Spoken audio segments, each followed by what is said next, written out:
Data centers eat a lot of power before they're even switched on. The act of making something that consumes a lot of energy itself consumes a lot of energy. Data centers are made of stuff: steel, silicon, copper, concrete, and one of their most complicated components, computer chips, has its own immense climate impact before the data center ever chews through its first electron.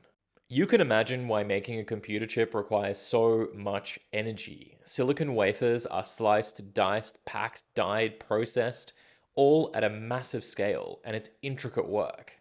So, there's a new report out from Greenpeace East Asia, and it's called Chipping Point, very punny, and it tells us, for the first time, an estimate of the power consumption. It was 218 gigawatt hours in 2023, and it was 984 gigawatt hours in 2024. That is a 350% increase. In Taiwan, for instance, the process of manufacturing chips consumes about as much power as 90,000 households. Electricity grids in Taiwan, Japan, and South Korea are still powered mostly by fossil fuels, ranging from 60% in some places to 80% in other places. When you apply this to the power consumption, it means that the combined emissions from chip manufacturing rose from about 100,000 tons in 2023 to more than 450,000 tons in 2024. And it matters a lot that NVIDIA have not set a standard of the manufacturing of these chips to be supplied by 100% renewable energy. To add insult to injury, this big boom in data centers has become its own weird self-reinforcing feedback loop, where the fact that they're being constructed allows politicians to say, see, we need more coal or gas or nuclear. A few days ago, Trump signed an executive order classifying coal as a critical mineral, justified on the grounds of data center expansion.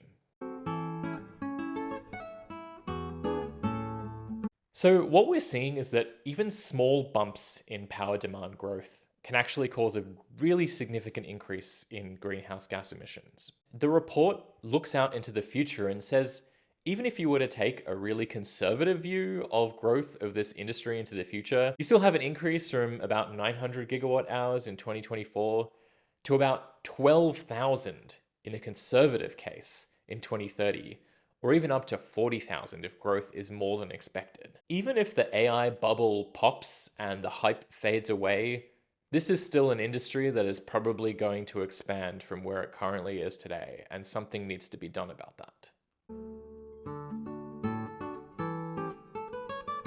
A lot of companies these days kind of use the equivalent of carbon offsets, but for electricity. They buy certificates from renewable energy somewhere in the world and at some point in the past, and then claim that their power is 100% clean.